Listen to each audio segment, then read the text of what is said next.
Bom, gente, boa tarde. Então, na aula de hoje, a gente vai falar um pouco sobre dinâmica, certo? Alguns tópicos que seriam interessantes, né, a ser abordados. Alguns deles vão ser só com o objetivo de contextualizar o problema da dinâmica, né, de um robô, diante de algumas variáveis que são importantes, né, ao longo desse processo todo de comportamento dinâmico, né?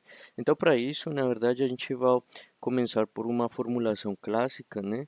Vamos falar inicialmente de dinâmica, mas vamos lembrar da dinâmica em relação a um corpo rígido, né? A um corpo rígido, certo? O objetivo é justamente falar de dinâmica com relação a um corpo rígido, né? Então, comecemos por imaginar que eu tenho aqui, comecemos por imaginar que aqui eu tenho um marco, certo? Um marco qualquer, né? Um marco A, certo? E dentro dele eu tenho um corpo, né? Um corpo rígido, certo? Esse corpo rígido, por sua vez, ele está composto de vários pontos, né? Então, só para simplificar, eu vou botar dentro do corpo rígido alguns pontos, né? Sendo que cada ponto pode ser enumerado por I, né? Então, vou ter I igual a 1, 2, 3, 4 até N, né? Então, eu vou ter I, então aqui seria 1, 2 até N, certo? Sendo N o conjunto de pontos. Então, aqui eu vou ter 1, aqui tenho 2 e por aí vai, né? Então, temos todo esse conjunto de pontos, então a gente disse que cada ponto representaria uma massa, né? Já que vamos falar de dinâmica, já que vamos falar da causa do movimento, seria interessante também falar da massa, né? Então, a gente teria também M1, então a cada ponto desses a gente vai associar um M1, um M2 e assim por diante até chegar a Mn, certo? Então, consequentemente, a gente pode dizer que a massa total, né, de todas as partículas que são muito rígidas, né, e que estão rigidamente conectadas, dão em total a massa total do corpo rígido, que eu vou chamar de M, certo? M barra, né, igual ao somatório, né, de todos aqueles MI, certo? Então, dessa maneira seria a massa total do corpo rígido. Agora vamos assumir que eu tenho um vetor, certo? Um vetor RI, certo? Vou chamar aqui esse ponto e vou chamar RI. E vamos assumir que apenas em RI, sendo que o somatório de M, né, I para RI é igual a zero, certo? Isso aqui, em outras palavras, significa o que exatamente? Significa que dentro desse marco que a gente está falando, no ponto I associado a RI, né, a origem eh, desse ponto aqui, né, onde eu coloquei isso, eu poderia colocar um pequeno marco, né? Eu poderia colocar um marco aqui imaginário, né? Então eu posso dizer, né, que somente aí nesse ponto eu vou satisfazer essa condição, certo? Em RI, certo? Então poderíamos então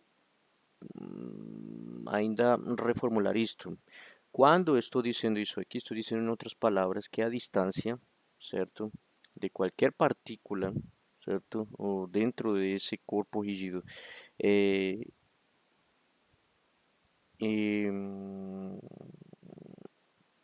é, com massa MI, né, o produto disso vai dar zero. Ou seja, que em outras palavras, RI multiplicado por todas as massas vai dar zero. Nesse caso, isso aí é o conceito de centro de massa, né? Eu acho que aqui eu acho que vocês devem lembrar disso aí, centro de massa, né? Centro de massa, né? Então, na verdade, isso aqui é só para deixar claro que existe um centro de massa, né? E esse centro de massa estaria justamente aí, no RI, né? Por dizer assim. Então, quer dizer que nesse ponto, certo? Qualquer partícula ou qualquer partícula que esteja sobre esse ponto vai dar zero, certo? Então aí esse somatório daria zero, significa, em outras palavras, que estamos no centro de massa, né? Então isso aqui como uma definição formal, né? Certo? Mas agora vamos assumir que esse corpo está se movimentando, né? Então, se ele está se movimentando, deve ter um twist, né? E se ele tem um twist, então deve existir também um vetor, né? PI, né? Um vetor que vamos chamar de PI, sendo coerentes com o que eu falei lá no começo da disciplina, quando eu falava que tem um vetor P que descreve a posição no domínio do tempo, né? E ele vai descrever a posição de cada partícula MI, ou seja, cada partícula rígida, né? Que compõe o corpo rígido A. Né? Então, repito, então a gente vai ter um twist porque ele está se movimentando e vamos ter um vetor PI que será uma posição variante no tempo de cada partícula MI. Então vamos ter um PI para cada MI e ele inicialmente vai estar localizado aonde? No ponto RI, que é o centro de massa, né? No marco A, né? Então, bom, eu pus aqui, eu coloquei aqui a letra A, certo? Mas eu posso trocar pela letra B, já que a gente sempre falou B como se fosse o marco local, né? Então, vamos pensar já logo no marco local, por dizer assim. Então, eu tenho um marco, ele está se movimentando, lá tenho um corpo, esse corpo é esse que está aqui, né? E ele está se movimentando. Então, se ele está se movimentando, assumindo que eh, vamos assumir que o corpo se movimenta, está em movimento, então existe um VB que vai ser igual a ômega B e VB, que a gente já sabe isso, né? Um twist, né? Tem velocidade angular e tem velocidade linear. E seja PI dt um vetor que descreve que a posição de cada MI. A posição de MI, sendo para I igual a 1 até N, né? Pronto. Estamos só formalizando o enunciado inicial, né? Então, o enunciado com que a gente vai passar a outros, digamos assim, modelos um pouco mais robustos. E aí, inicialmente, tudo isso está localizado em RI, né?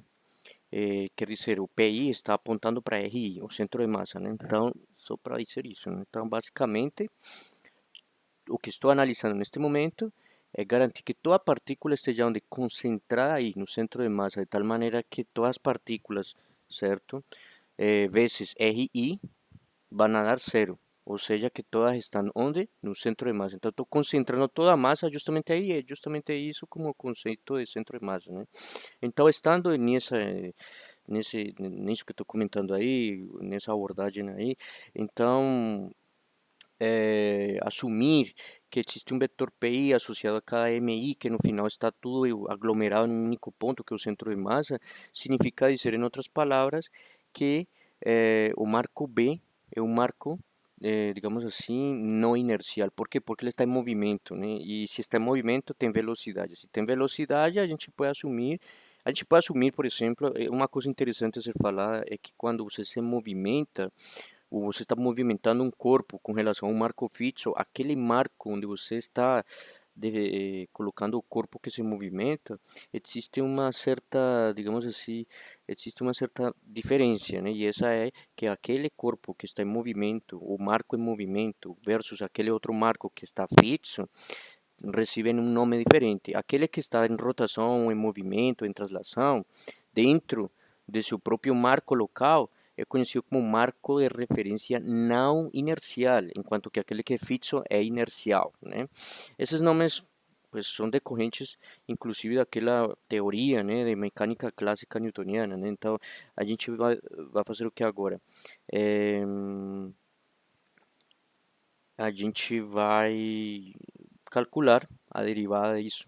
Por quê? Porque, de certa maneira, se a gente está falando que esse corpo está em movimento, então ele tem um twist, né? Então, se ele tem um twist, ele tem uma velocidade angular nesse corpo, no marco B, né? E tem uma velocidade também no marco B, uma velocidade linear. Então, se PI é a posição de MI dentro do marco local, que está apontando para RI, ou seja, a posição onde está o centro de massa.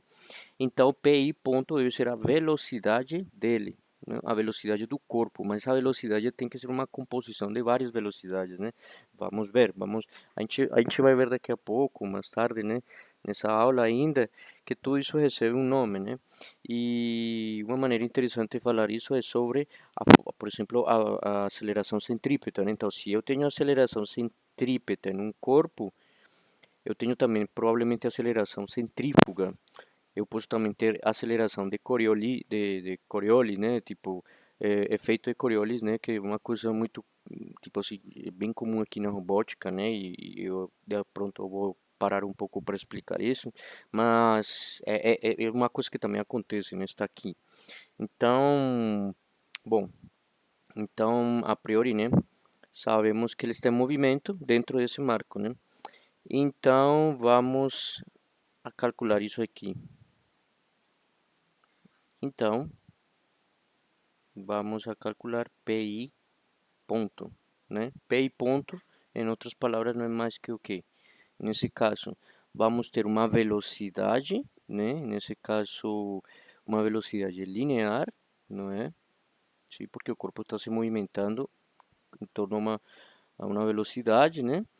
E mais uma velocidade angular vezes produto cruz, né? Com a distância, né?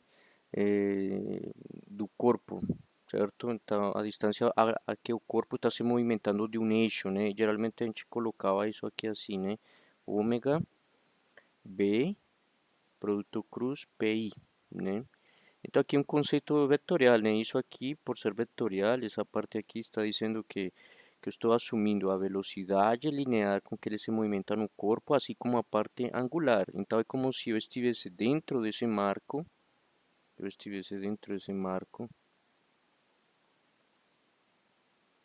certo? Vou desenhar aqui de novo. Eu estou dentro do marco B, né? E aquele corpo, ele está fazendo isso aqui, né? Vamos supor, eu tenho o meu corpo aqui e ele está rotando e ao mesmo tempo, né? Aqui em um instante t igual a zero, um t igual a t maior que 1, né? É como se, de alguma maneira, eu tivesse criado um eixo, né? Vamos supor imaginário. E em t igual a zero, ele estava aqui, estava girando, aqui está girando também e aqui está girando. Só que ao mesmo tempo ele também está se deslocando. Aqui está em t maior que zero, né? Aqui está em t muito maior que zero e por aí vai. Então, com isso estou dizendo o quê? Bom, que em algum momento esse corpo rígido ele está apresentando um twist, ou seja, ele tem uma velocidade linear e ele também tem uma velocidade angular, certo? Que por sinal é ao redor de um vetor, né? E a gente já sabe isso, então podemos dizer que aqui tem um vetor, né? Ômega, unitário, né? Em B, certo?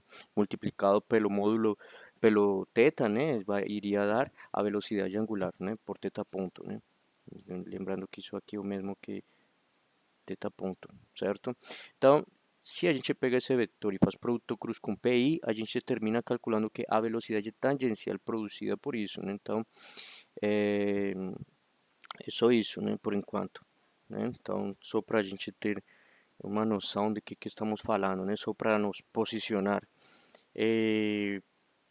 Eu acho que a gente também falou disso em algum momento quando falamos, por exemplo, de eh, coordenadas exponenciais, né, para matrizes de rotação, ou seja, o espaço ortogonal especial, né, o grupo ortogonal especial, né, SO3, né, a gente falou, tinha uma equação diferencial e tínhamos algo como isso, né, PI é igual a ômega produto cruz PI, certo? Isso se pode expressar como uma matriz Skewed Symmetric, né, matriz Skewed simétrica, né, antissimétrica com traço zero, e, e a gente obtém uma resposta que era eh, exponencial, né? Pronto. Aqui, na verdade, além de ter esse termo, também estamos colocando a velocidade. Só isso. Só para deixar bem claro. Isso aqui é como se fosse a parte lá que utilizávamos na hora de fazer rotação ao redor de um eixo, né? Utilizando matrizes de rotação, né? Então, bom, isso por um lado é isso, né? Agora vamos calcular PI dois pontos para calcular a aceleração, né? Isso que me interessa, na verdade. Por que isso? Porque na verdade eu quero chegar a uma formulação genérica da aceleração que por si não é a que nos vai permitir representar a força e o momento, né? Quando a gente estuda dinâmica, tem que estudar, querendo ou não, essas duas coisas porque são a causa do movimento. Então, na cinemática, a gente só fala velocidade, posição e pronto. Agora, como é que ele atinge tal velocidade, como é que ele chega a esse ponto, é isso que a gente não sabe, né? Então, querendo ou não, quando a gente vai fazer controle, precisa também mexer com a dinâmica do sistema, certo? Então, vamos fazer então PI dois pontos, né? Então, PI dois pontos, isso vai ser igual a, então, derivando aqui V ponto, certo? Mas aqui aplica a regra da cadeia para produto cruz, né? Então, seria mais, eh, nesse caso, a derivada, né, com relação ao tempo de ômega V, produto cruz com PI, mais ômega B, né? Produto cruz com a derivada de PI, que é a mesma coisa que PI ponto, certo? Então, bom, mas antes de fazer isso, a gente pode já logo perceber aqui que, na verdade, não, aqui não é PI ponto, né? Aqui não é PI ponto propriamente dito, né?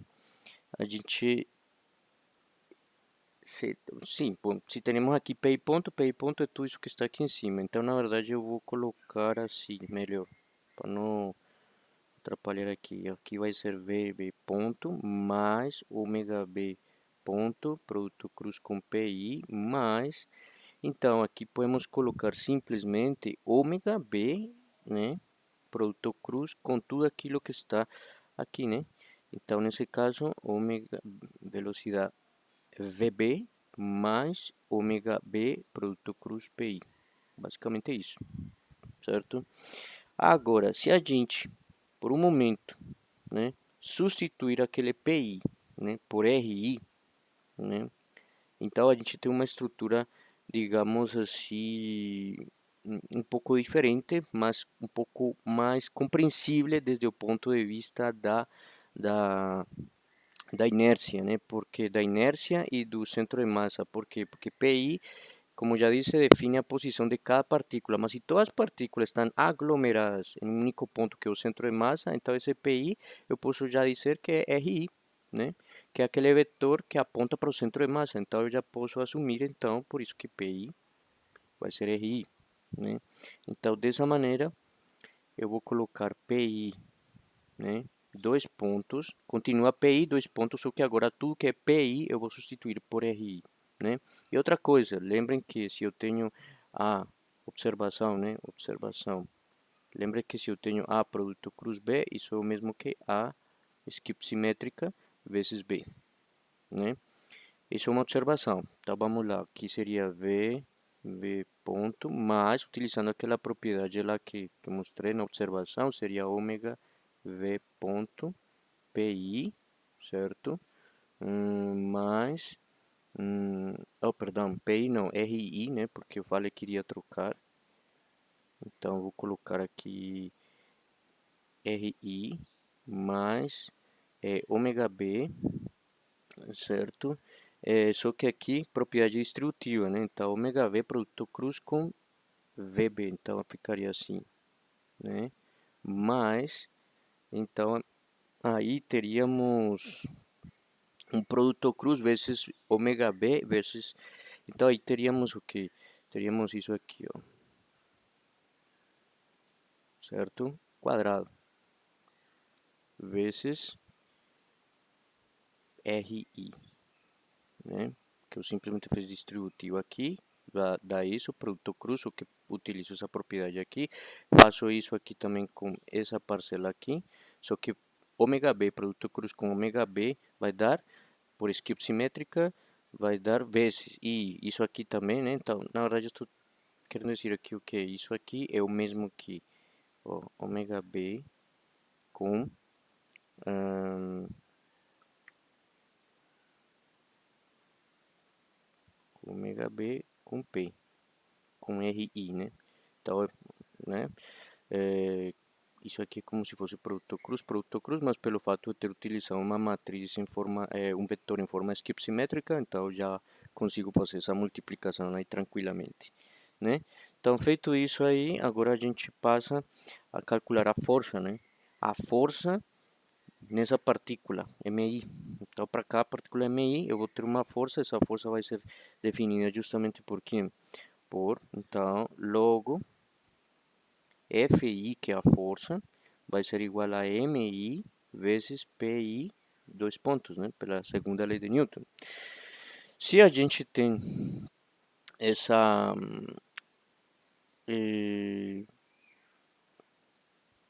pela segunda lei de Newton a gente tem isso, então substituindo a gente vai ter uma coisa I, então vamos seguir aqui em diante, I, temos que F de I, vamos lá, F de I, MI, mais ômega V ponto RI mais ômega B, velocidade G linear em B, mais, aqui está, né, quadrado RI, né, fecha o parênteses, certo? E da mesma maneira a gente pode também fazer o mesmo para O, lembrando que aqui MI é a massa, né? Mas aí a gente também sabe, né, que isso pode ser escrito ainda como se cada partícula está recebendo uma força, pela segunda lei de Newton, a soma de todas essas forças vai dar uma força neta em todo o corpo rígido, né? Então eu posso fazer a somatória de todas essas forças, né? Da mesma maneira, e lembrando, obviamente, que,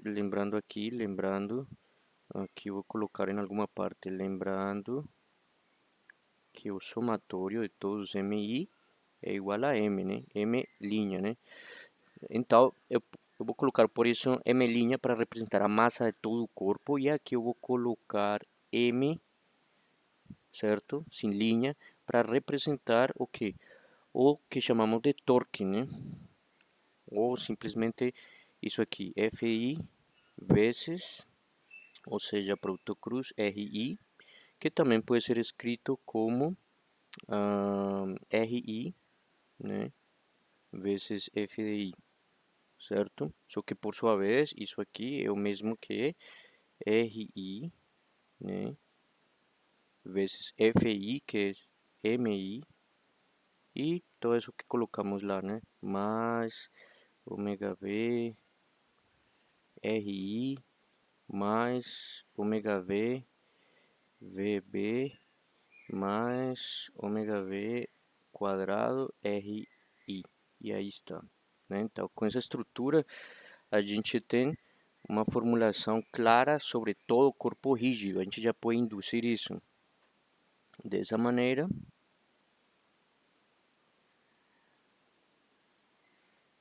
Dessa maneira, a gente teria um range, né? Aquela chave, né?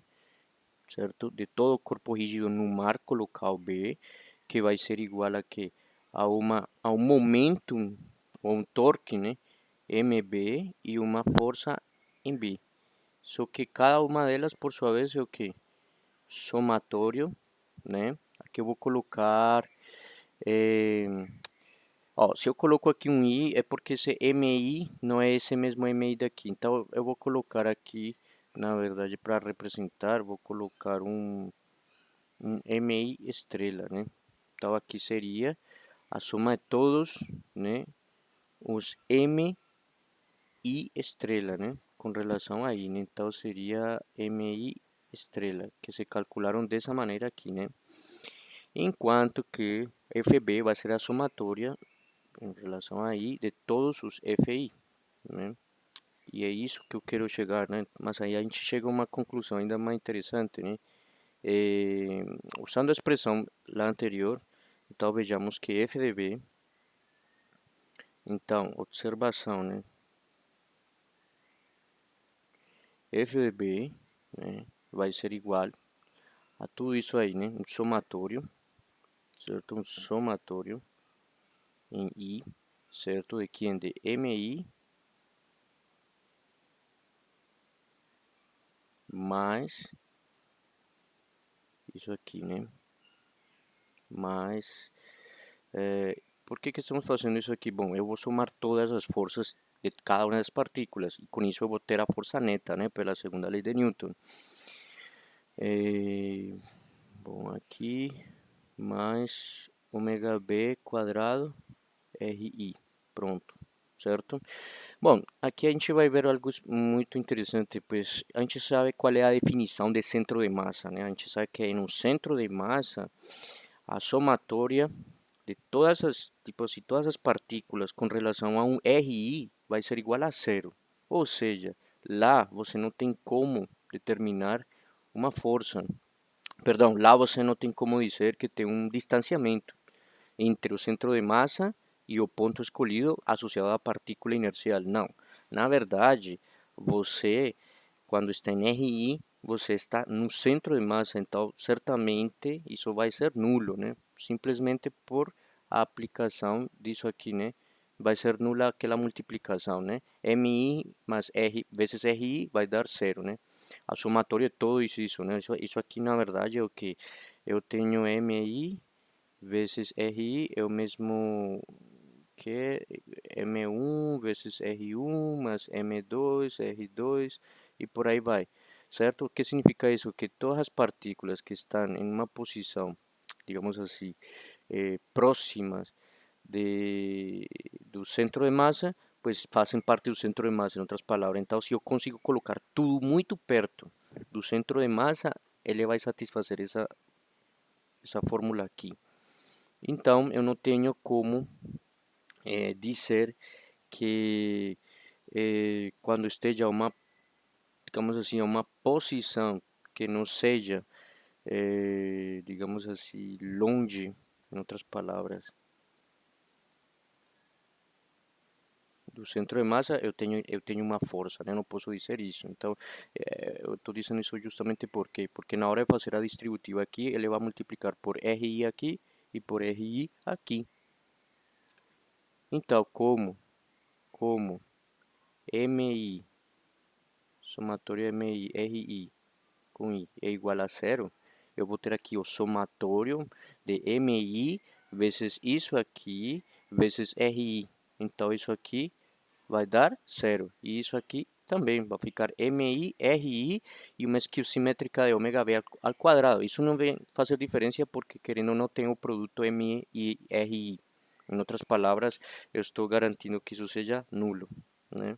Então, simplesmente, eu venho aqui e já deixo claro que esse somatório vai ficar como MI, né, ômega V ponto, certo? Mais um outro somatório em I, de quem de MI, certo? Ômega V, velocidade B, certo? Se a gente colocar em evidência MI e tudo e tal, né? A gente ainda tem isso aqui, ó. Um somatório em I, MI, e aqui teríamos a velocidade B, certo? Ponto, né? Derivada, mais skew symmetry de isso com isso aqui. Isso aqui é interessante porque quando a gente faz esse tipo de análises aqui, estamos lembrando de um fenômeno que é bem peculiar, né? Então, vamos lá. Por um momento, quando eu comecei aqui, eu falei que P ponto, a velocidade da posição de cada partícula tem a ver com a velocidade B, certo? Que é a velocidade do corpo em si, certo? Mas uma velocidade que é produzida por tipo um deslocamento também, um avanço, mas produzido por uma velocidade angular, né? Então, de certa maneira, isso aqui representa um giro, mas representa uma contribuição, certo? Uma velocidade, né? E ômega v é a velocidade, e v, perdão, v sub b está representando a velocidade linear. Então, aí, tudo bem. Quando eu falei isso e apliquei todo esse procedimento aqui, terminamos chegando a uma forças, É uma força que seria basicamente a composição de duas coisas. Uma, a força, né, aplicada com relação ao movimento linear do corpo rígido, e no outro lado a gente tem isso aqui, que é como se fosse um produto cruz da velocidade, certo? Do corpo vezes o produto cruz com ômega B. Isso aqui tem uma relação muito forte, na verdade, isso aqui tem a ver com uma força chamada Coriolis, né? Uma força de Coriolis que na verdade tem a ver quando a velocidade dentro do marco local, certo? Que nesse caso pode ser ômega B e V sub B, ou seja, uma composição de duas, ela é diferente, certo? De zero, diante do caso clássico em que está fixo dentro do marco, mas se movimenta com relação, tem velocidade com relação ao marco fixo, né? Ou seja, em outras palavras, dentro do marco local ele também tem velocidade. E o marco local também está se movimentando, então você tem que considerar a velocidade tanto do marco quanto da velocidade interna desse marco que é produzida pelo corpo. Eu vou chegar lá mais para frente nesse momento que fale sobre Coriolis, e aí realmente a gente vai ver isso. Mas isso aqui já tem uma relação bem forte com isso, certo? Porque de alguma maneira isso aqui é ômega B produto cruz com V, né? Então, aqui tem isso, né? Então, de alguma maneira, isso aqui já está claro, né? E sabemos que o somatório, né? O somatório de MI, na verdade, é o que? O somatório de MI é simplesmente a massa total. Então, FB é igual a M barra, certo? Vezes ômega B mais, perdão, V sub B ponto ômega B V sub B, pronto. E aí está. Então essa seria a força no corpo rígido no marco B, certo? E a mesma coisa a gente faz para o momento angular, para o torque, né? Que eu vou chamar de, chame como MB, né? Então MB, que vai ser o somatório de todos os MI estrela, então seria da mesma forma, a gente tem que MB é igual a isso aqui, né? Vezes, então nesse caso a gente viu, né, a expressão para isso seria, nesse caso, F I vezes RI, que por sua vez é tudo isso que está aqui, né? Então temos MI, vamos lá, temos MI, M vezes RI, né? Então vou colocar aqui MI vezes RI, né, tal como estava escrito lá. Deixa eu ver aqui, só para não ficar muito distante. Isso mesmo. E dentro colocamos a mesma expressão entre parênteses que usamos na força B, né? Então seria da seguinte maneira: VB ponto mais ômega V ponto RI mais ômega B V sub B mais ômega B quadrado RI, certo? Pronto.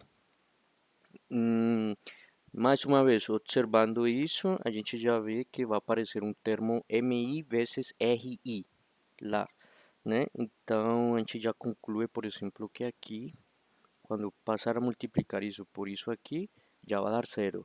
E aqui também. Então, já podemos logo avançar, dizer que MB vai ser igual a um somatório em I. Eu vou colocar o MI mesmo assim fora, né? E vou multiplicar por dentro pelos RI, né? RI em forma de skip simétrica, né?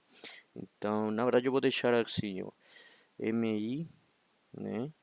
E RI vezes B ponto, né?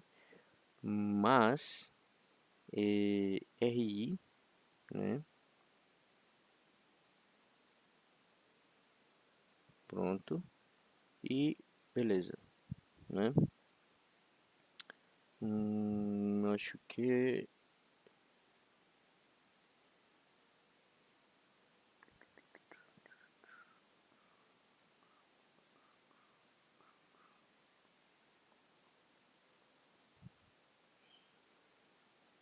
A ver, deixa eu ver porque aqui não está dando o que eu espero que dê. A ver, não. Na verdade aqui o RI, ele multiplica por V ponto, certo? Mas na verdade MI e V ponto, V sub B ponto é zero, na verdade, né? É isso mesmo. MI vezes RI, porque querendo ou não, gente, esse RI, embora ele esteja em forma simétrica, ele é um vetor, né? Representa um vetor que multiplicado por V sub B, está querendo dizer, em outras palavras, eu acho que eu vou explicar de novo aqui porque, não, isso aqui não está correto. Essa estrutura aqui, na verdade, vou tirar, eu vou desmembrar melhor, vou explicar melhor isso aqui. Essa aqui, na verdade, é uma parte do análise que é fundamental, certo? Aqui teríamos, então, vamos lá, melhor por partes, né? Então, temos MI, RI, V sub B ponto, certo? Eh, mais teríamos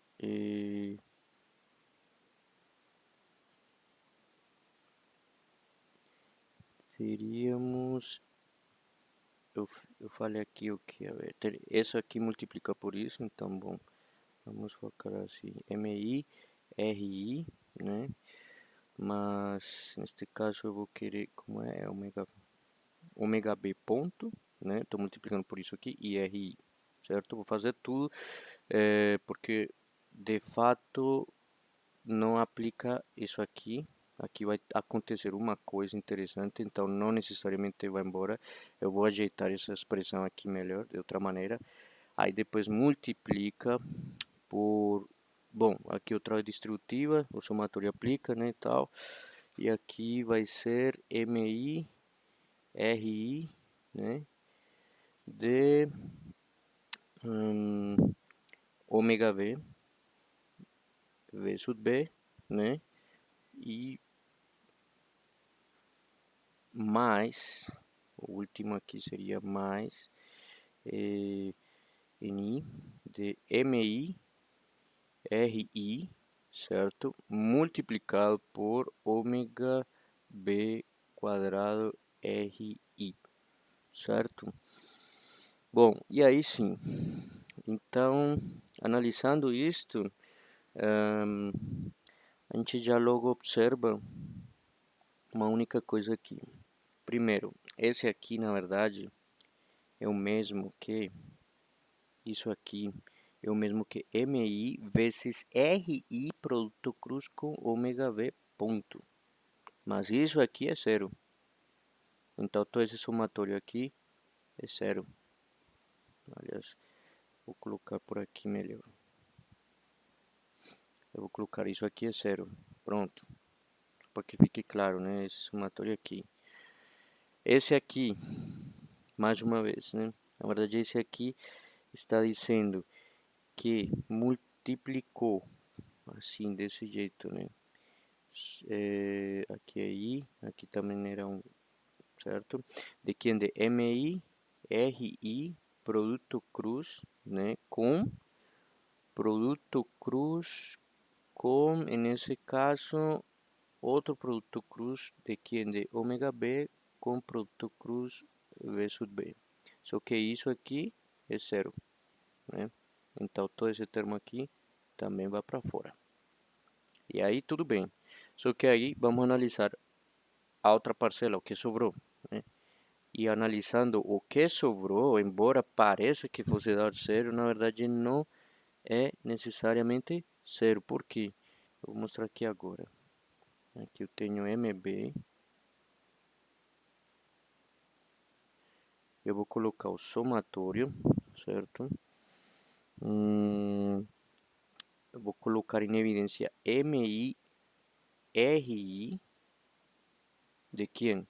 De ômega B ponto RI, certo? É, mais ômega B quadrado RI, certo? Pronto. Desse jeito, a gente pode ainda utilizar uma, digamos assim, uma propriedade que a gente já viu em algum momento. RI, na verdade, neste momento ele representa aqui um vetor, né? É um vetor. E ele está multiplicando por ômega B ponto. Mas a gente também sabe, né, que existe uma propriedade de observação, né? Mais uma propriedade que a gente já viu, que diz que se eu tenho, por exemplo, A skip simétrica com B é o mesmo que menos, né, B com A. A gente viu essa propriedade por lá no começo. Então aqui eu vou fazer o mesmo, só que entre essas duas aqui, ó, certo? Entre esses dois, vou aplicar essa propriedade aqui, né? E por outro lado, eu vou aplicar essa propriedade também. A ver, deixa eu ver aqui.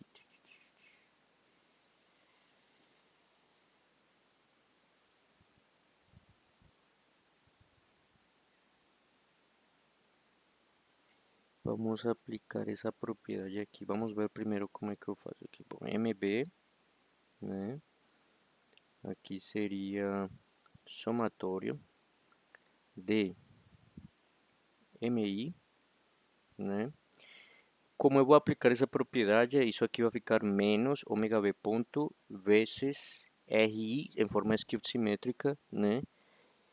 E junto com RI que está fora vai ficar quadrado, né? Então ele ficaria, na verdade, menos RI quadrado, certo? Vezes ômega V ponto, certo? Aplicando essa propriedade aí que eu acabei de falar, isso aqui é o mesmo que menos, perdão, RI ômega V ponto. Só que isso aqui multiplica por isso aqui, então com certeza vai dar isso aqui, ao quadrado. E continuo expressando aqui como mais ômega B quadrado RI, certo? Aliás, antes de escrever isso aqui, o RI também multiplicou, então é obrigatório eu botar ele aqui também, né? Então vou colocar RI, né? Ômega B quadrado RI, né? E, a ver, olhando para isso aqui, também podemos usar a mesma propriedade, né? Podemos usar a mesma propriedade, né? Desse jeito, a ver, vamos ver se eu tenho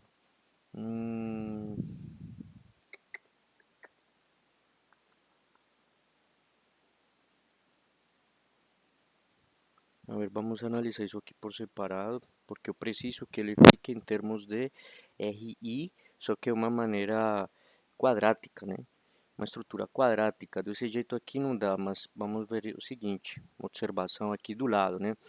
Eu tenho que essa estrutura aqui, né? Ômega B, e aqui temos ômega B, e aqui temos RI. Isso aqui eu posso escrever como, a ver, deixa eu ver, eu posso escrever isso como,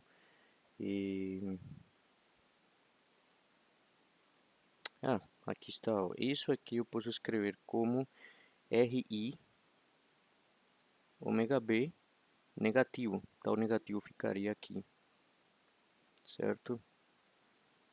Pronto. Desse lado eu vou ter ômega B, né? E aqui eu vou ter RI, certo?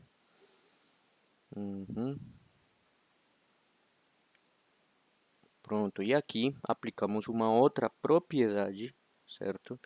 Que diz que simplesmente se eu tenho outra propriedade com matriz simétrica, que diz o seguinte, se eu tenho A, ela é o mesmo que isso aqui, A transposta simétrica com sinal negativo. Então eu posso aplicar simétrica nas duas, tanto RI quanto posso transpor, né, as duas, e isso vai dar um sinal negativo. Então vai ficar negativo, porque aqui fica negativo, aqui também, então dá menos por menos mais, continua o menos, só que agora vai ficar escrito da seguinte maneira, dessa maneira aqui.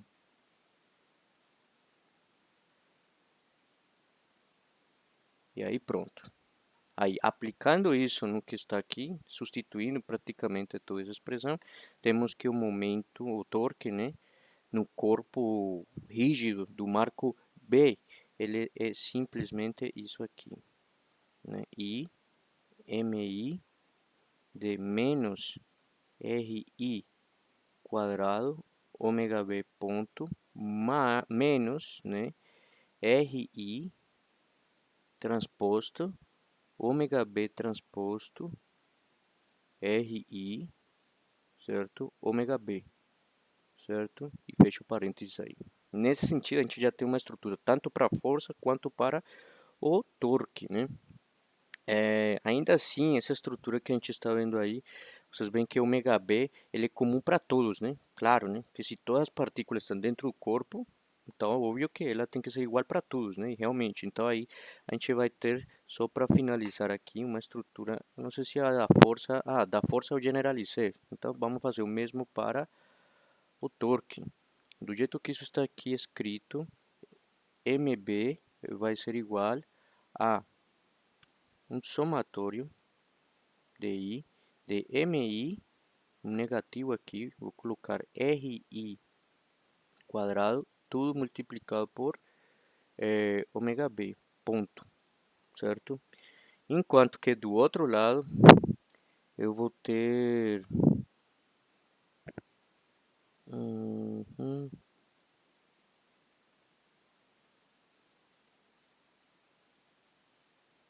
a ver aqui, ainda podemos fazer um ajuste, né? Isso aqui pode ser ainda escrito como RI quadrado, né?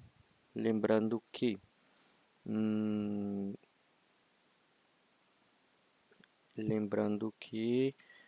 a ver, tem uma outra propriedade das matrizes Cube simétricas, outra propriedade, observação aqui do lado vou escrever que diz assim, se eu tenho A multiplicado por B, né? Mas isso aqui, na verdade, não é nem propriedade de matrizes Cube simétricas, isso aqui é uma propriedade de qualquer matriz, né? Se eu tenho duas matrizes, multiplico A vezes B, isso é o mesmo que B vezes A, só que transposta. Não, na verdade aqui, só pelo fato de ser esquiva simétrica, que é satisfeita essa propriedade. Porque multiplicação não é comutativa e não é a transposta que vai tornar ela comutativa. Então, não, isso aqui realmente é só para skew symmetry, né? Matriz skew simétrica bom, com isso aqui então a gente vê que essa estrutura aqui ainda pode ser escrita como essa estrutura aqui pode ser escrita como ômega B, né, RI, certo? Ainda se pode dizer isso aqui. E o sinal não muda, e obviamente se eu aplico transposta, a transposta, pues é a mesma, né? Então isso aqui ficaria, esse termo tudo aqui ficaria, vou colocar aqui, ó, ficaria ômega B, RI quadrado vezes ômega B. Aí está, então é essa estrutura que a gente quer. Aliás, deixa eu escrever isso aqui de outra maneira.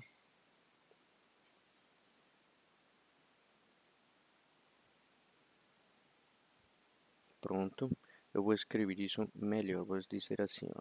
Isto aqui, por sua vez, ficou como? Esse termo tudo aqui ficou então como? Ficou ômega v vezes RI quadrado, né? Ômega B, certo? E é isso mesmo. Aí então já temos uma estrutura um pouco mais interessante, né? Essa estrutura seria MB igual a MI, que multiplica por RI, perdão, quadrado, aqui um negativo e tudo isso multiplicado por ômega B ponto, certo? Somamos, podemos somar, né? Porque aqui, na verdade, eu vou deixar o menos dentro do termo, então vou colocar mais. Aqui eu vou separar, vou colocar de fora isso aqui, então ficaria ômega B, né? Entre parênteses, menos somatório de quem? De MI, RI, RI quadrado, e por fora vou colocar ômega B.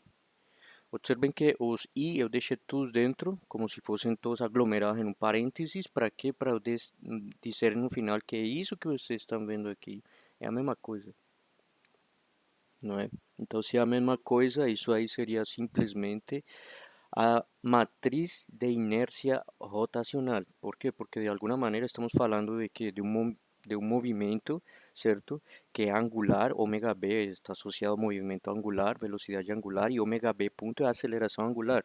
Então, essa matriz que vocês estão vendo aí é a matriz de inércia, né? E essa matriz é a matriz de inércia, uma inércia rotacional. Então, aqui definimos a matriz de inércia rotacional, certo? Em B, no marco B, né? As matrizes de rotação, elas também são definidas de acordo aos marcos, né? Porque querendo ou não, estamos dependendo de quê? De um vetor. Então, nessa abordagem newtoniana, a gente trabalha muito com o vetor. Na abordagem lagrangiana, a gente parte de um conceito energético, mas tudo bem, no final, tudo é a mesma coisa no sentido prático da coisa, né? No sentido prático é a mesma coisa, né? Então, mas o que eu queria mostrar aí, por enquanto, é isso, né? E então, podemos concluir já para formular melhor que MB é igual a IB, né? Ômega B ponto, isso aqui é o que? É momento de inércia, certo? Vezes a aceleração angular em B, que no final tem a ver com todos os torques. Só que aqui observem o que acontece, mais ômega B, inércia em B, e temos aqui ômega B. Essa estrutura aqui é a estrutura genérica para o momento angular do corpo que está se movimentando no seu marco, certo? E ele está sendo visto provavelmente de um marco fixo. Então a descrição é uma composição de duas coisas, né? Então aí está, né? Essa é conhecida também como a equação de Euler, certo? Para a rotação de um corpo rígido, né? Bom, então a partir daí, então a gente já pode formular os conceitos energéticos que a gente costuma falar na hora de implementar modelos dinâmicos para a robótica. Um deles é a energia cinética, né? E a energia cinética ela é dada por quê? Então, só para lembrar aqui, uma outra observação,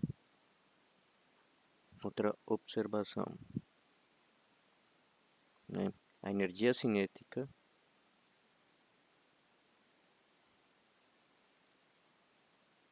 certo? K vai ser igual a quê? Sempre é 1 médio, 1 sobre 2 vezes ômega B, certo? Que é vetorial, né? Então, nesse caso, ômega B transposto vezes a inércia, né?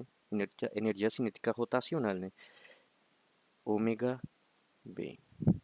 Então, aí está a energia cinética. Observem que aqui é escalar, né? Então, como é escalar, aqui não vai importar em que marco de referência você esteja. No final, aqui você está medindo o torque, lá mais para cima fiz a força, e aqui estou falando de energia cinética. Então, a energia cinética ela envolve, né, a matriz IB, que é justamente essa. Mas essa matriz IB, embora ela seja possa ser expressada no marco local, no marco fixo, a energia cinética ela vai ser sempre a mesma. É uma quantidade escalar que independe do marco de referência, né? Bom, isso por um lado, a matriz, bom, essa matriz de inércia seria a matriz que é inerente ao corpo diante de suas possíveis rotações ao redor de alguns eixos, né? Vocês sabem que quando se fala de inércia, a gente termina falando de eixos de rotação. Então, a gente tem um corpo no espaço tridimensional. Então, você tem que ter no mínimo 3 eixos, e sobre esses 3 eixos você gira esse corpo. e ele vai dar uma inércia, certo? E pode acontecer de você girar o corpo em algum local, em algum eixo, certo? Onde provavelmente você vai ter uma, digamos assim, uma inércia, certo? Adicional, e essa inércia geralmente é associada a corpos que possuem geometrias irregulares, né? Então, por que falo disso? Porque a inércia de por si ela tem a ver com a densidade, o volume, né? E a massa, né? E então, de certa maneira, a inércia vai depender dessas características. Se eu tenho um cilindro, particularmente, né, eu posso ver aqui rapidamente isso, né, mas, por exemplo, se eu tenho um cilindro, tudo bem, um cilindro, ele tem uma inércia que claramente, né, pelo fato de ser uma estrutura definida, né, uma geometria básica, né, dá para ter um momento de inércia claramente, tipo assim, composto apenas por três valores, né, que são ao redor do eixo C, ao redor do eixo Y e ao redor do eixo X, né. Dificilmente você vai ter uma inércia em uma composição entre o eixo X e o eixo Y, certo? Você pode forçar aquilo a acontecer, mas a ideia disso aqui é a gente estudar ou associar, né, inércias a corpos que possuam geometrias bem definidas, né? De tal maneira que assim a gente reduz o custo computacional dos modelos dinâmicos, que vocês vão ver que realmente eles precisam de muitos dados, né, para serem executados, né, para serem calculados, né? Mas então eu vou explicar isso da seguinte maneira, né? Em, assumamos então que eu tenho um corpo, então aqui, só relembrando, né? Então lembrando conceitos básicos de inércia, né? Então lembrando. Então, por exemplo, eu tenho um corpo definido com uma geometria irregular, certo? Então, mais uma vez, eu estou aqui, esse aqui é meu marco B, certo? Marco B, né? E eu tenho dentro dele um corpo, certo? Esse corpo é o corpo rígido que está representado pelo marco B, certo? Então a ele eu lhe associo o quê? Uma inércia, né? Então ele tem uma inércia. E está em B, essa inércia está definida no marco B. Por quê? Porque os vetores R e I, certo? Foram definidos a partir do marco B. Então toda essa inércia está representada em B. Daqui a pouco a gente vai ver que isso pode ser representado também no marco S, como a gente faz com qualquer outro tipo de coisa, né? Bom, então estamos aqui, né? Então aqui seria, vamos supor, X estrela, Y, perdão, chapéu, C chapéu, né? E aí, então, a gente quer ver como ele gira nos três eixos, né? Então a gente teria que ter uma inércia. No eixo Y seria I, Y, Y, aqui seria I, C, C e aqui seria I, X, X. Então teríamos três inércias, certo? Como ele é irregular, ou seja, tipo, ele tem um volume, digamos assim, com uma estrutura bem complexa, né? Então não poderíamos representar por figuras básicas, né? Ou poliedros básicos, enfim. Cada vez que a estrutura se torna mais irregular, ela se pode tornar um pouco mais complexa em termos de calcular a sua inércia, né? Diante de um eixo. Então, se estamos em RC, em R3, a gente vai precisar de três eixos para definir, para definir a inércia, né? Três eixos. Esses eixos aqui seriam, idealmente, seriam X, Y e Z. Mas como ela é tão irregular, isso não vai acontecer, né? E se não acontece, então a matriz IB, sim, na verdade é IB que eu estou definindo aqui como e, tipo, se teoricamente eu definir aqui como um somatório, certo? De MI, que são partículas que assumimos estão rigidamente conectadas entre si e que quando elas são multiplicadas pelo vetor RI, né? Hum, então a gente obtém, né, uma matriz, tem um valor, digamos assim, um resultado que representa a inércia, né, do elemento, do corpo inteiro, né? Mas como ela é irregular, essa matriz termina se tornando completamente cheia, né? Tipo, com todos os seus valores diferentes de zero, muito provavelmente, né? Isso aí a gente denota geralmente dessa maneira aqui. Então eu vou colocar aqui uma matriz, né? E vou colocar aqui o seguinte, eu não quero me estender muito com isso, mas eu acho necessário falar esse conceito aqui. Aqui seria I xx, né? Aqui seria I xy, aqui I xc. A inércia ao redor do eixo x, a inércia ao redor de um eixo que seja a composição de x e y, a inércia ao redor de um eixo que seja a composição de x e c. Então, obviamente, aqui teríamos a inércia em yx, aqui a inércia em yy, aqui a inércia em yc. E aqui a inércia em cx, inércia em cy e a inércia em cc. Cada uma delas vai se representar de acordo a como você analisa o problema. Então, por exemplo, se eu estou aqui, então vamos lá, a maneira, caso ideal. O caso ideal seria qual? O caso ideal, né? Então, o caso ideal seria eu tenho aqui, né? Eu tenho um corpo com uma geometria bem clara, definida, né? Então, vamos supor que eu tenho, tipo assim, um cilindro, né? Como estava falando anteriormente, né? Certo? Eu tenho um cilindro e esse cilindro vai girar ao redor do eixo C, né? Digamos que ele vai girar aqui ao redor do eixo C, né? Então, bom, e ele tem um rádio R, né?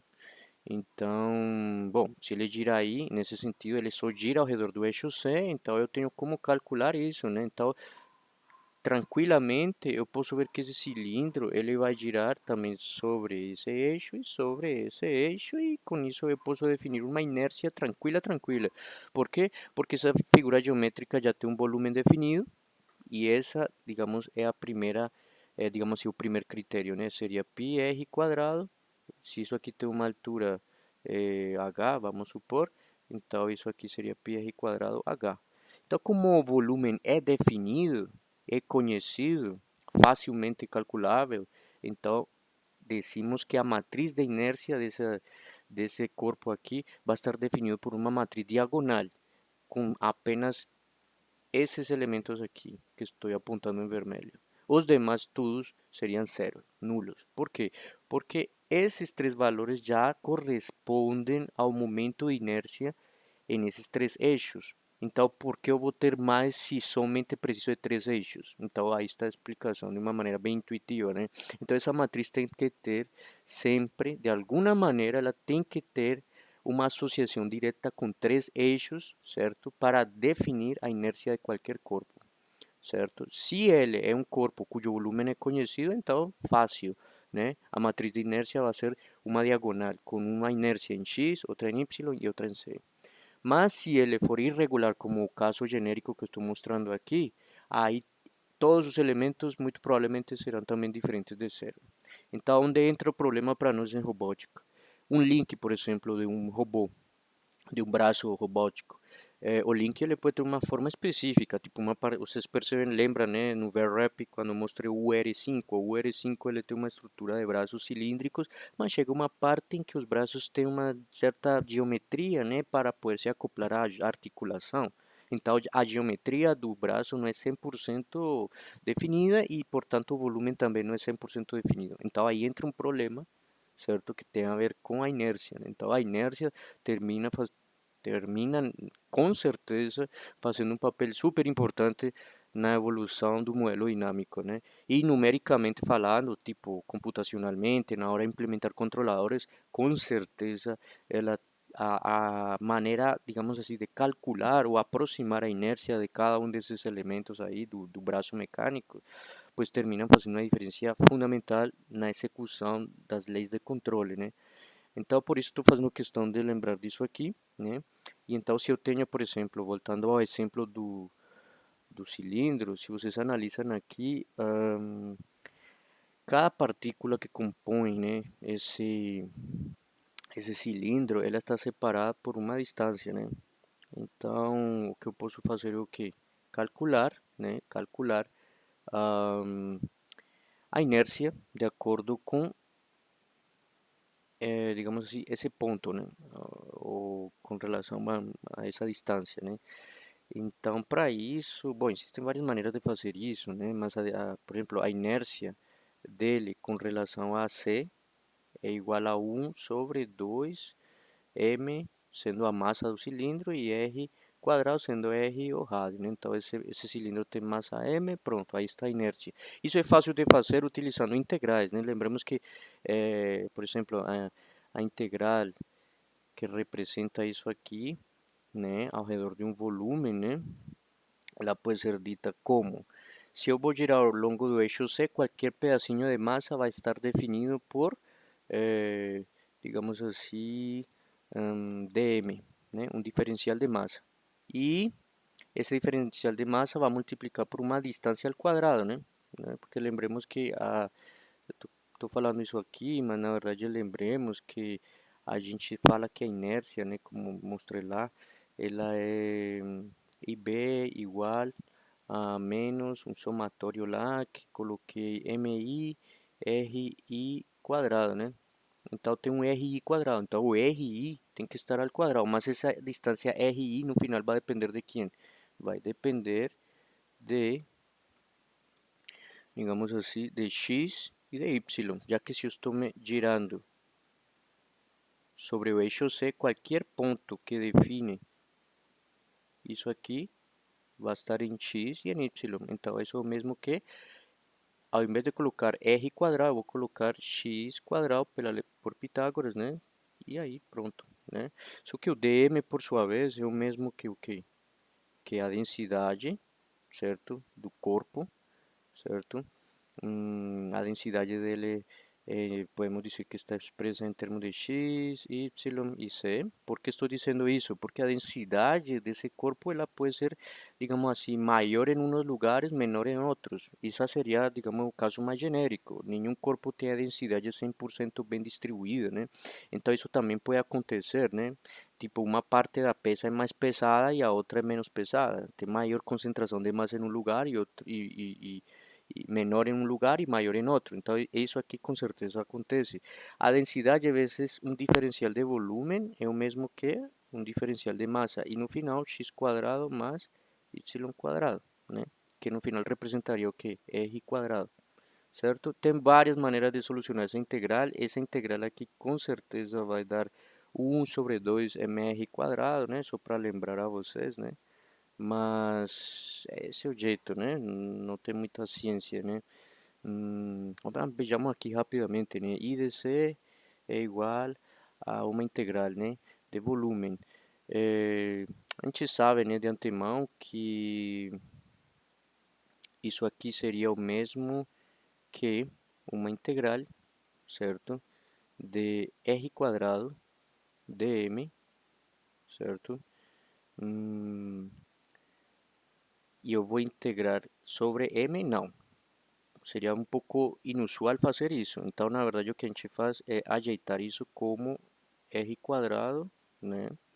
dm é o mesmo que uma altura, que é h, nesse caso do cilindro, vezes uma área, um diferencial de área.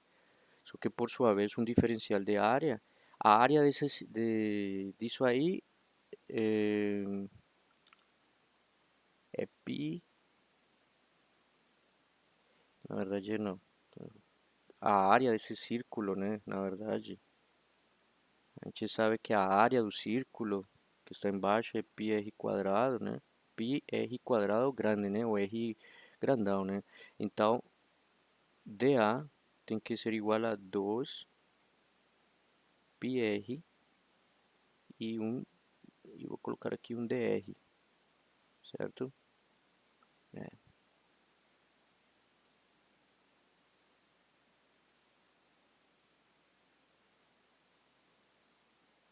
é isso mesmo. Aí então, se colocamos isso lá no Se colocamos isso aqui, e lembrando que aqui multiplica pela densidade, né? E aqui também. Então a integral ICC disso aí vai ser o quê? a massa do corpo sobre o volume. O volume, então, a densidade é constante, né? Então, massa sobre volume, que é π r quadrado h. Integral de r quadrado, certo? Vezes, né? dA, e aqui também tem h, esse h vai para fora, né?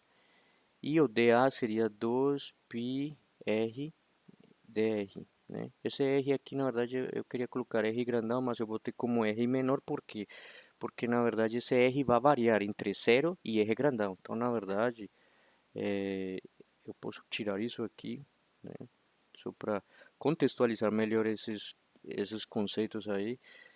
Ó, eu vou colocar como um R minúsculo, e aí fica melhor. Ó, πr quadrado. A área que eu quero é πr quadrado. Só que aqui o R é menor. Aqui eu derivo e fica desse jeito. Quando eu fizer isso aqui, então eu já posso colocar na minha integral definida de 0 a R grandão. Aí o ICC vai ser igual a R cubo, então aqui isso vai dar R ao cubo sobre, perdão, R a la 4, né? Porque R vezes R quadrado vai dar R ao cubo. Integral disso vai dar R a la quarta potência sobre 4, né? Então aqui vemos já que isso vai com isso vai com isso, né? E então temos m sobre r quadrado de... Bom, e aí está, né? Então,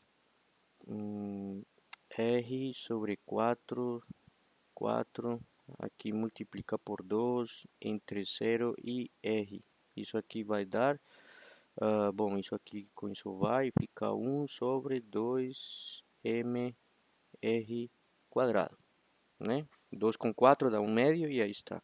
Então, aí está. Então, se vocês querem, podem fazer o mesmo para todos os eixos. Vocês vão provar que isso realmente acontece, né?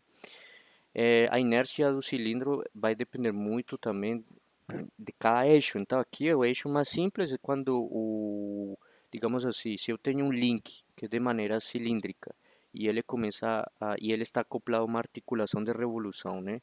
Mas essa articulação de revolução tem seu eixo screw, né? Paralelo ao link, aí no momento que ele gira, ele vai criar uma inércia que é exatamente igual a isso aqui.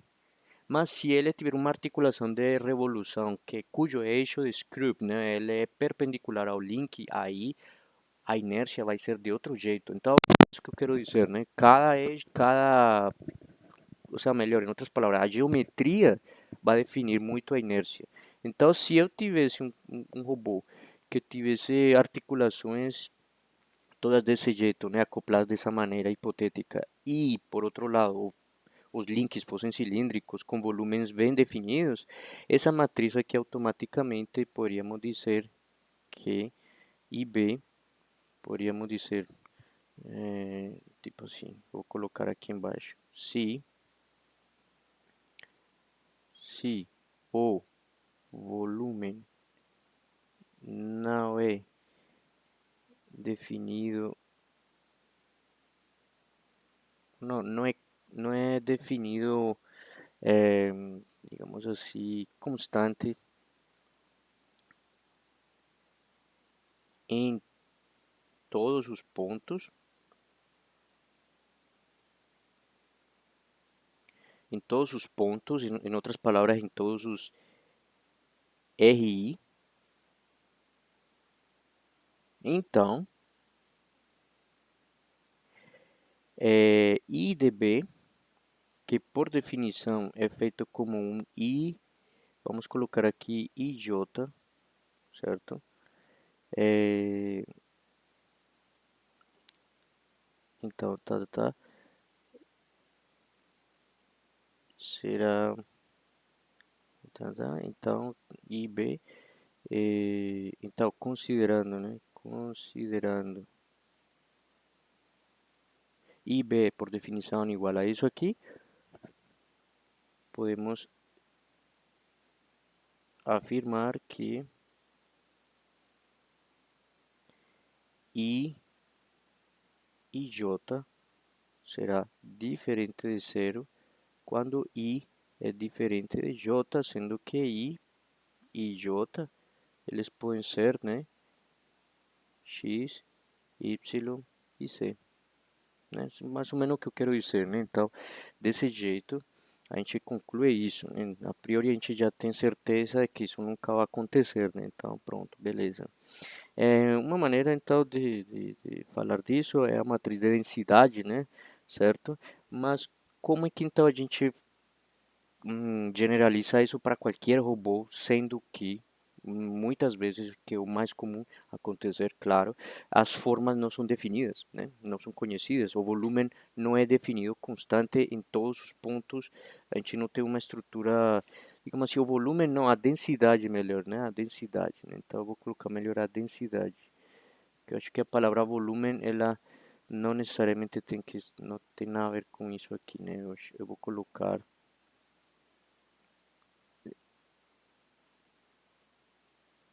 se, então vou colocar aqui melhor, para ser bem mais formais e coerentes, se aqui eu vou colocar x, y e c, ó, lembrando que isso aqui é densidade, né?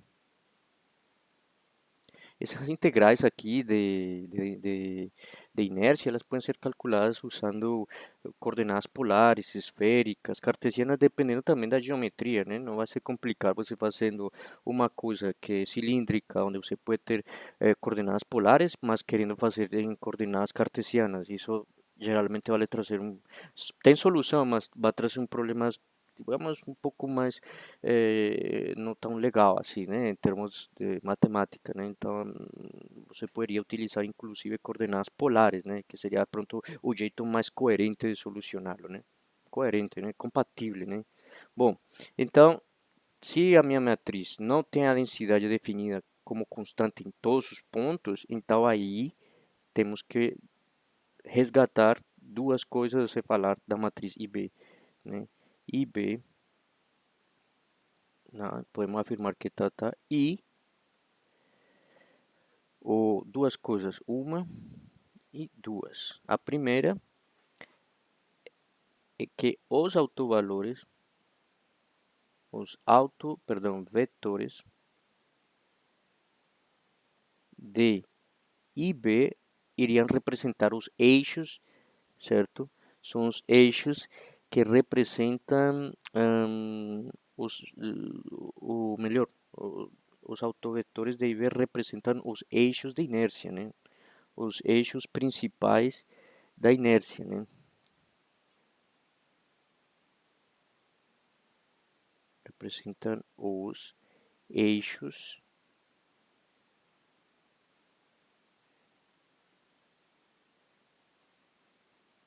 principais da inércia, né? E por outra coisa, por outro lado, os autovalores de IB representam os momentos de inércia nesses eixos, né? Então, vou explicar isso com um desenho. Representam os momentos de inércia, né? Momentos de inércia. O momentum de inércia, né? Nos eixos de inércia. Pronto. Como seria isso então? Pois imaginemos que nesse mesmo corpo que eu tinha, né? Se eu tenho isso aqui,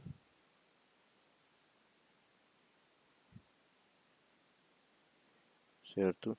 Eu tenho um corpo aqui que não tem uma densidade definida, nem um volume definido, então provavelmente, certo? Então, e aqui eu marco o B, né? Então, como eu não conheço o volume dele, e provavelmente não sei a concentração de massa se ela é bem distribuída, então eu não tenho também, com certeza, uma densidade definida. Logo, então, eu não tenho como definir que esse corpo, seus eixos, sejam justamente os mesmos eixos do marco local, nesse caso x chapéu, y chapéu e c chapéu. Como eu não sei disso. Então, aí eu tenho a certeza de que vai existir um eixo chamado V1, um outro eixo que eu vou chamar de V2 e vou ter um outro eixo chamado de V3. Somente são três, por quê?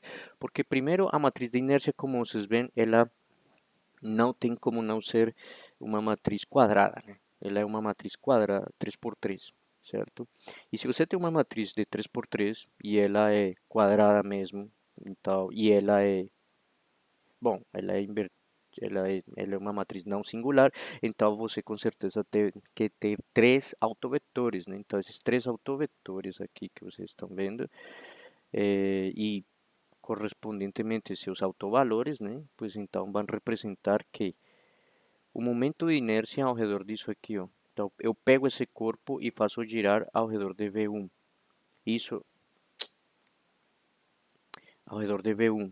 Isso aqui vai estar representado pelo momento de inércia, certo? Ao redor de V1. Isso aqui, momento de inércia, certo? Ao redor de V2. Estou colocando na mesma anotação para que vocês entendam o que eu quero dizer, né? E aqui, mesma coisa. Momento de inércia ao redor de V3, certo? E como é que eu calculo isso? Então, V1, V2 e V3 fazem parte do espectro, né? Então, da matriz. Então, o que, que a gente sabe sobre isso? IB multiplicado por V1, né? Vai dar lambda 1 V1, certo? E a mesma coisa com os outros, né?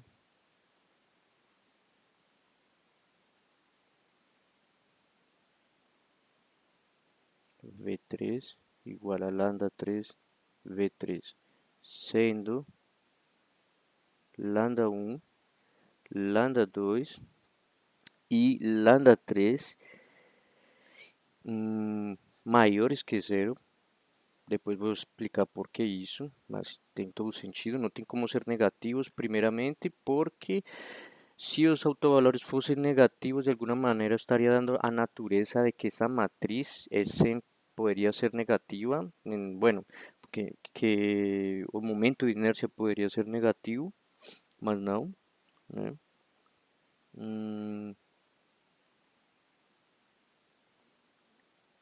E então, lambda 1, lambda 2, lambda 3 são autovalores, né? São autovalores, né? Sendo lambda 1, lambda 2, lambda 3 maior que zero, são autovalores, né? Pronto, então dessa maneira fica claro que quando ele não é regular, você calcula os autovetores e esses são os vetores sobre os quais ele gira. E a esses autovetores, pues você lhe associa obviamente uns autovalores, né? Então, se eu lhe pergunto, ou se você quiser conhecer, né, de uma figura estranha aí que está girando, se você quer saber os momentos de inércia dele, é só pegar a matriz de inércia, certo? Que nesse caso não está dependendo de nada, somente da natureza dele, que é a geometria. Calcula os autovalores, né? E isso com certeza são os momentos de inércia desse corpo, né? Então, dessa maneira, a gente consegue dizer que se você não tem uma figura fixa ou com um volume definido, pois então seguramente você vai poder utilizar essa estratégia aqui, né? Que em outras palavras seria I, B menos lambda I, né? V igual a zero. A partir disso aqui, usando isso aqui, você consegue ter obtemos lambda 1, lambda 2, lambda 3, né? Com essa estrutura aí, né? Podemos calcular os autovalores, né? E após calcular esses autovalores, você volta aqui para calcular o espaço nulo, que com certeza vai lhe dar, provavelmente, né? Um conjunto de vetores, né? Para cada autovalor você vai ter um autovetor, né? E pronto. Bom, gente, então aí só para generalizar, né? E Então, imaginemos que no robô que a gente vai trabalhar até o momento, né? Por isso escolhi o UR5, que ele é bem compatível com tudo isto.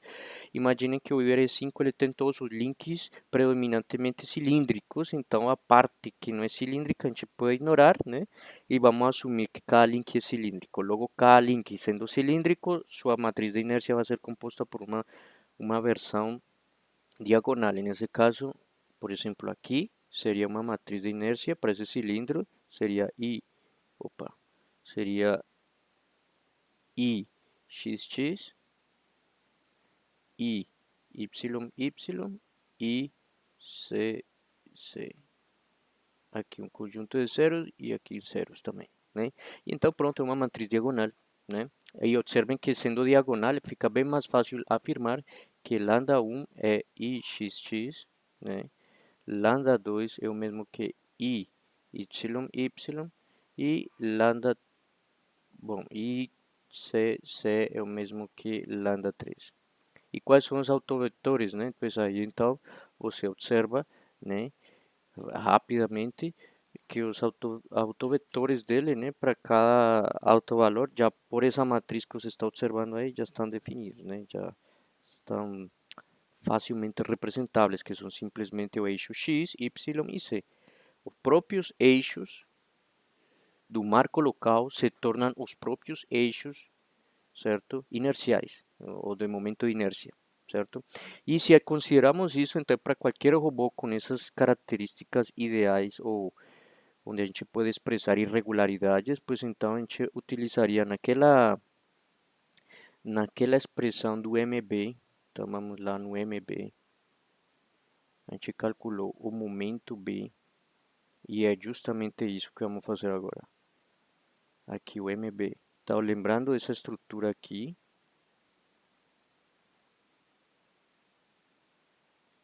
vamos copiar ela.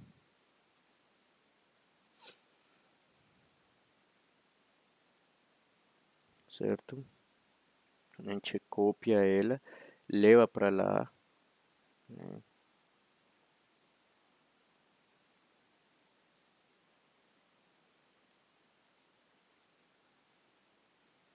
Vou colocar aqui, certo?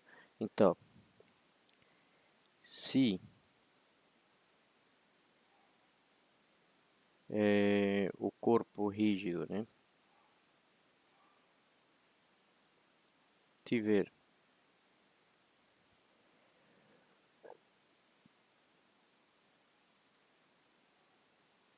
conhecida,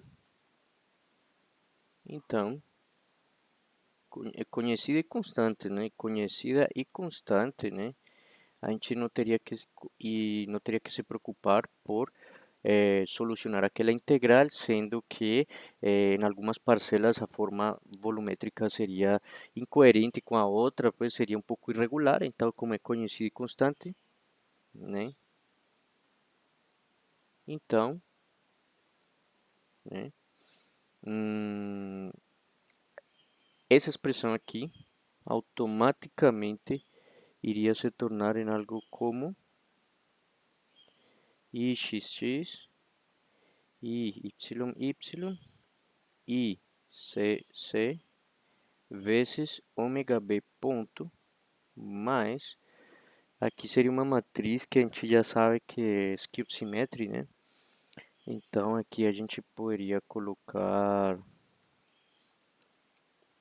vamos colocar assim, ômega x menos ômega y,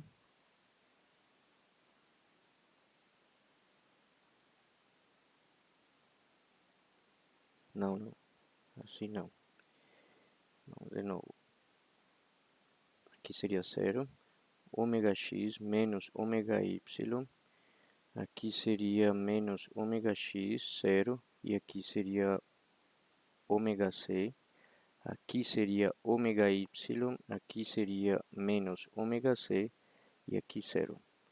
Isso multiplica por I, que é essa matriz, IXX, IYY e CC, né? E tudo isso por ômega x, ômega y, ômega c. lembrando que isso aqui também é ômega x ponto, ômega y ponto e ômega c ponto.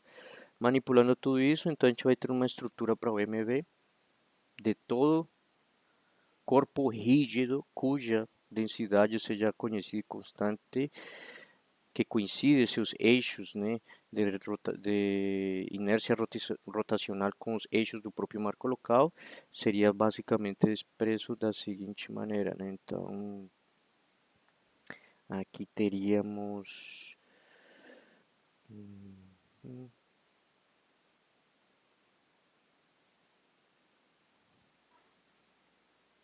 aqui teríamos ix, bom, já substituindo aqui ômega b ponto, a gente teria na primeira linha teríamos i x, né, ômega x ponto, né, teríamos ICC, aqui teríamos na verdade o que? Esse daqui multiplica por esse, anula. Esse daqui multiplica por esse, só que na verdade aqui na verdade iríamos ter IXX, certo? Vezes ômega x e y por ômega y, tal. Então, quando multiplicar aqui, teríamos um vetor que vai ser ômega x vezes y vezes ômega y menos ômega,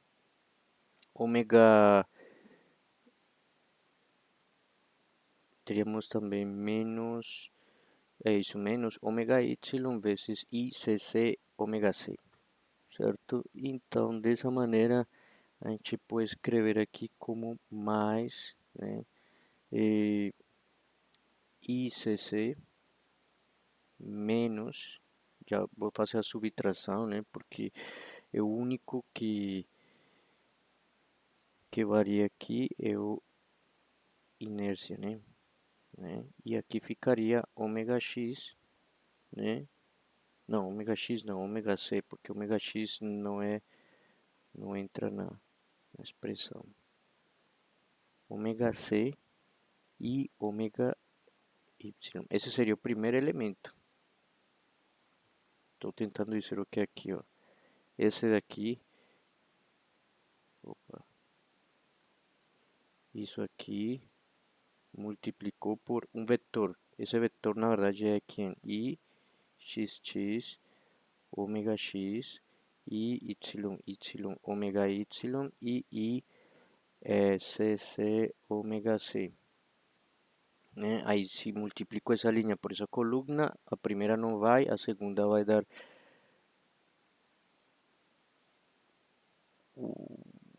a segunda, a ver, peraí. Opa, aqui esse vetor está na posição errada, né, gente? Então, peraí. Aqui é ômega c. É que começar de baixo para cima aqui, né? Então, aqui seria ao contrário. Porque a expressão já lembrava como era, mas não estava sendo coerente para mim aqui. E isso tem a ver com a organização dos elementos na matriz Skipped Symmetry. Aqui, na verdade, é ômega c, né? Ômega c, aqui ômega y e aqui ômega x e aqui ômega x. Então, aí sim, né? Multiplicando fica ômega c vezes y ômega y e aqui menos ômega y vezes ICC ômega c, e o menos fica aí por isso, então dessa maneira temos essa estrutura aqui, né? Bom,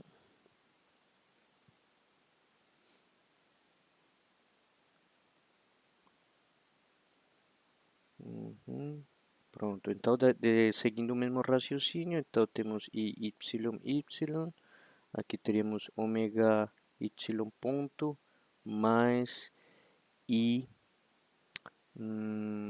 nesse caso x menos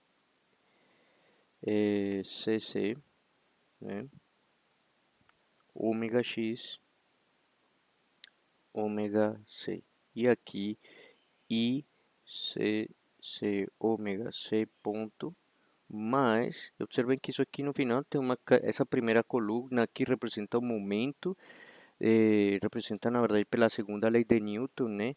O torque neto, certo? Sendo observado por um marco fixo, né? Assumindo que o marco local está fixo, né? Então, o marco local está fixo e o marco fixo, evidentemente, está fixo. Mas se o marco B está fixo, então o único movimento em termos de torque, né, seria esse aqui, só essa parcela. Mas como ele também está em movimento dentro do próprio marco local, então quem está no marco fixo vai observar, vai ter que considerar dois tipos de momento de torque. Então, aqui seria I, né, y menos I CC, né, vezes ômega x, ômega y.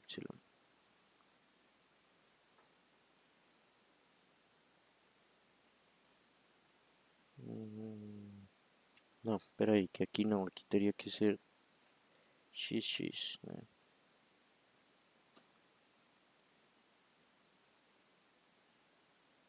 Aqui teria que ser x,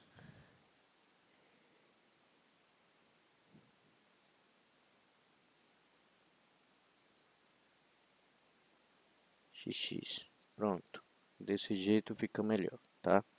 Bom, então aí já ficou claro mais ou menos o que que acontece aqui. Isso aqui não tem muita ciência. Esse aí seria o momento, né?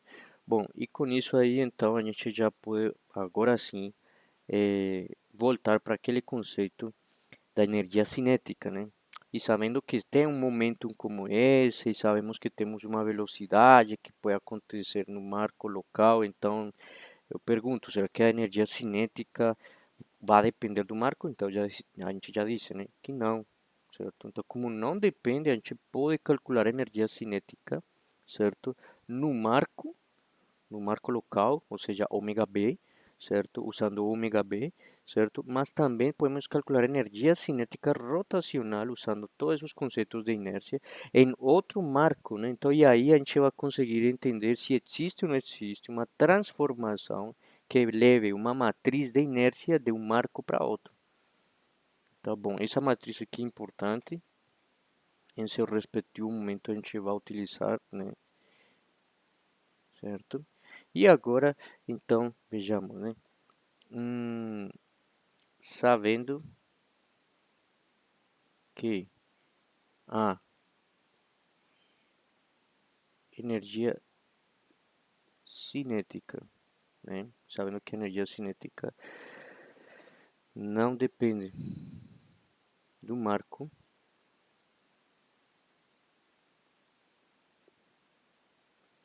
de referência, então a gente pode dizer que a energia cinética rotacional, nesse caso, um médio, certo? De, nesse caso, vamos colocar ômega B, né? Já coloquei lá em cima, IB vezes ômega B, certo? É igual ao mesmo 1 sobre 2, só que agora eu vou colocar um ômega, vamos supor aqui um ômega C, não, tanto faz, enfim, um outro marco, certo? Imagine que eu estou medindo a inércia, por exemplo, de uma parte do robô, um braço, uma parcela, um link, certo? No marco local desse link. E eu quero medir essa mesma inércia agora com relação ao marco fixo, ou ao marco, ou ao efetuador final, sei lá, ou ao marco de alguma outra articulação, de algum outro link. Então, lá eu vou também ter uma inércia, mas uma inércia medida com relação a esses marcos, né? Então, vamos assumir que eu tenho um outro marco C, né? E aí, então, isso seria aqui, digamos, IDC, né? Então, teríamos uma inércia lá também, e aqui teríamos ômega C transposto e aqui ômega C, certo? Partindo disso, a gente sabe o que? Bom, primeiro, eu vou dizer aqui, sendo o ômega C, né, o a representação de ômega em marco C, tá? Então eu tenho aqui ômega B, né? Que está por aqui em algum marco qualquer, né? Marco B. E eu tenho um outro marco por lá, no meu sistema robótico, e esse é o marco C. E aí eu vou querer representar isso no marco C. Então, se eu represento ômega B no marco C, será que vai mudar a inércia? Será que muda a representação de inércia? Bom, a priori, se a gente analisa bem o que a gente já vem falando, a gente sabe que muda a representação, sim. Tem que mudar, porque de alguma maneira a inércia ela depende de um vetor lá, que é a distância RI a cada partícula do corpo rígido. Então, se esses vetores estão representados no marco local B, eles com certeza vão ter uma outra representação em outro marco, porque é um vetor, né? Então, certamente vai ter que ter, isso vai mexer com a matriz de inércia. Então, pronto.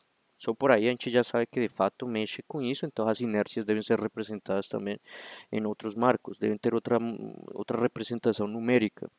Mas, logo, né, se eu sei que o ômega B está representado no ômega C, então é porque eu tenho uma estrutura mais ou menos da seguinte maneira, né? Ômega C é o mesmo que uma matriz, deve existir uma matriz de rotação desse jeito que multiplica por ômega B. Isso aí é fato. Ou também podemos dizer que ômega B é o mesmo que isso aqui, certo? Então podemos fazer justamente isso, né? Então a gente pode simplesmente agora pegar e um médio de ômega B, nesse caso aqui ômega B é RB. Vou colocar aqui RBC ômega C transposta IB RBC ômega C, certo? Igual a 2 sobre 2 ômega C transposta IB, perdão, IC, né? Ômega C, né?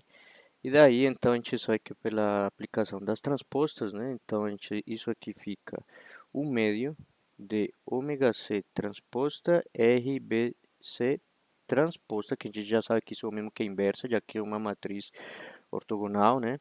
Aqui teríamos IB, aqui teríamos RBC ômega C, igual a 1 médio de ômega C transposta IC ômega C. Comparando, a gente observa que isso aqui é como se fosse essa matriz aqui, certo? Porque essa parcela aqui, que eu vou colocar na cor verde, opa, bom, essa aqui, e isso aqui, é isso aqui, né? Bom, então, aí a gente faz o quê? Define, né? Então, ou conclui que IDC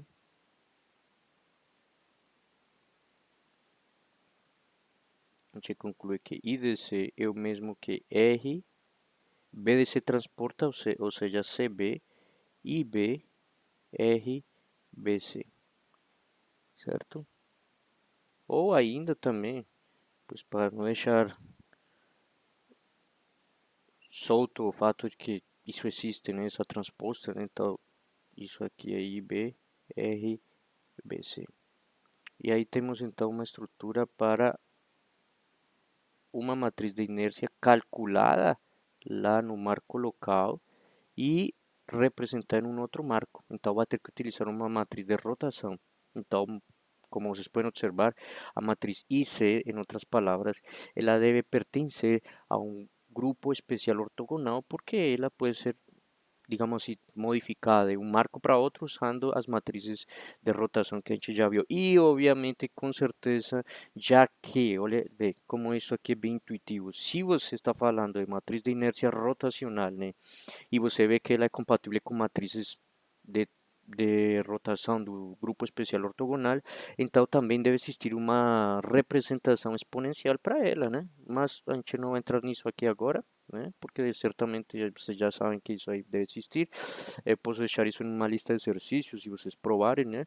Mas enfim, isso já está claro aí, né? Então agora o que eu vou fazer é simplesmente hum, reformular, certo? Aquela expressão que a gente já viu agora, aquelas duas expressões, força e momentum, força e torque, perdão, força e torque no marco local, só que agora vamos expressá-las em função de outras matrizes que são importantes antes de chegar antes de entrar no conceito de dinâmica lagrangiana, né? Ah, peraí, antes de continuar com isso aqui,